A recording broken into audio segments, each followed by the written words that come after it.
अस्सलाम वालेकुम। कैसे हैं आप सब लोग। कुकिंग विद मंस में एक दफ़ा मैंने मेडिसिन्स का सिलसिला स्टार्ट किया था, उसकी अभी स्टार्टिंग ही हुई है, तो आप पिछली मेरी मेडिसिन्स जाके देखें। तो आज मैं लेकर आई हूँ आपके लिए रस्ट टॉक्स का दूसरी वीडियो लेके आई हूँ। एक वीडियो मैंने पहले भी बनाई है, उससे भी आप लोग जाके देखें, उसमें डिफरेंट चीज़ें हैं और इसमें मैं रस्ट टॉक्स का कॉन्स्टिट्यूशन बताऊँगी। तो ये कॉन्स्टिट्यूशनल रेमेडी है, क्योंकि इसको आप जब पेशेंट आएगा फिज़िकल एग्जामिनेशन के लिए, तो आप जब उसका एग्जामिनेशन करेंगे और कुछ सवालात करेंगे और उसको चेक करेंगे, तो आराम से आपको पता चल जाएगा कि ये रस्ट टॉक्स का पेशेंट है। सबसे ज़्यादा यूज़ होने वाली मेडिसन है स्किन डिजीज़ में और दर्दों में इसका इस्तेमाल किया जाता है। और जो है इसकी जो दर्दें हैं वो बरसात के मौसम में ज़्यादा होती हैं।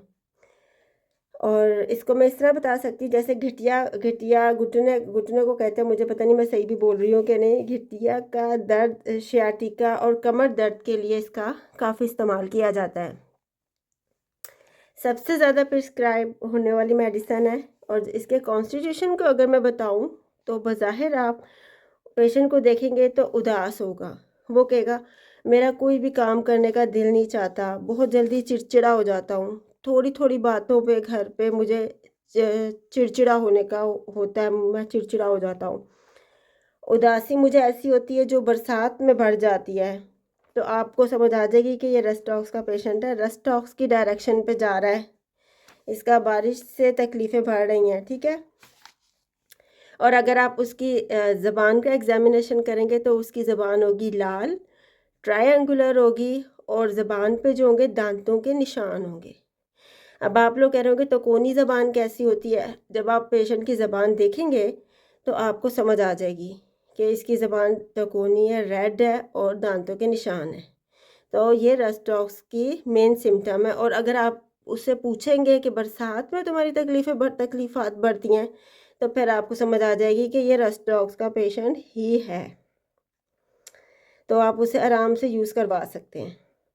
रस्ट टॉक्स में एक सबसे मेन सिम्टम ये भी होती है कि रस्ट टॉक्स की जो तमाम तकलीफ़ें होती हैं राइट साइडेड होती हैं। रस्ट टॉक्स भी आर से और जो उसकी वो साइड है वो भी राइट है। आर आर से आपको जो है याद रहेगा। और मैंने तो आपको बहुत अच्छा से समझा दिया, अब आपको कभी नहीं भूलेगा। और जो सियाटिका पेन होगा वो भी राइट साइडेड होगा, माइग्रेन भी राइट साइडेड होगा। और जो भी उसकी तकलीफ़ें होंगी ना, जो राइट साइडेड होंगी।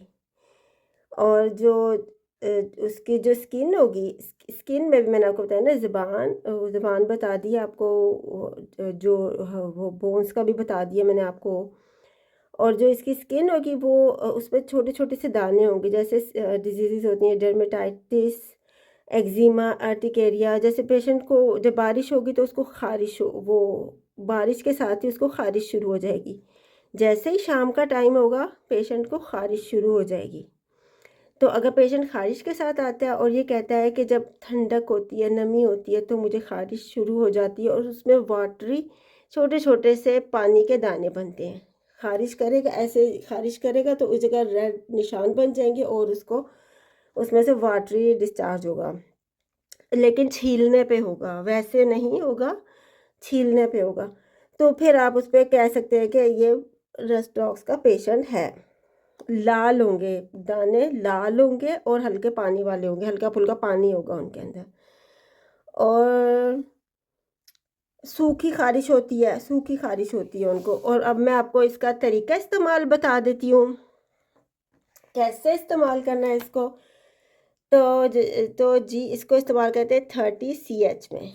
2 बूंद सुबह शाम, 2 बूंद तो 1 घूंट पानी में अपने शामिल करके पीनी है। और ये 15 से 20 दिन तक करना है। 15 से 20 दिन में ही आपको अंदाज़ा हो जाएगा कि आराम आ जाएगा पेशेंट को। और अगर बच्चे हैं तो 1 टेबल स्पून में 1 ड्रॉप, 1 टेबल स्पून पे 1 ड्रॉप, ये आपने याद रखना है, ठीक है। और इसका जो सियाटिका और नी पेन जब होगा तो वो मैंने आपको बताया राइट साइडेड होगा। और अगर वो होता है तो उसमें आपने शाम को यूज़ करवानी है। शाम के टाइम जब उसका सबसे ज़्यादा मुश्किल टाइम होता है, उस टाइम मेडिसिन आप यूज़ करवाएं तो बहुत ज़्यादा अच्छे रिजल्ट्स आएंगे। 200 में अगर सियाटिका और नी पेन है, घुटने में दर्द है, तो फिर आप उसको, और कमर दर्द भी है, तो आप उसमें 200 में यूज़ करवाएंगे उसको, ठीक है। तो यकीनन बहुत अच्छे रिजल्ट्स आएंगे इंशाल्लाह ताला। और ये मैंने आपको बहुत ही अच्छी समझा दी और आप कभी नहीं भूलेंगे। मुझे उम्मीद है कि मैंने बहुत ही आसान तरीके से समझाया है। तो जी मिलते हैं नेक्स्ट वीडियो में, जब तक के लिए। और हाँ, मैं भूल ही गई हूँ, क्या वीडियो को सब्सक्राइब कर लीजिए ताकि हर आने वाली न्यू वीडियो आप लोगों को जल्द बआसानी पहुँचे। और मैं कोशिश करती हूँ कि बहुत ही आसान लफ्ज़ों में, बहुत ही आसान अल्फाज में आप लोगों को समझाऊँ, ताकि आप लोगों को, और थोड़ी थोड़ी चीज़ लेकर आऊँ ताकि आप लोगों के जहन में बैठे। तो चलते हैं। अल्लाह हाफिज़, अल्लाह हाफिज़, अस्सलाम वालेकुम।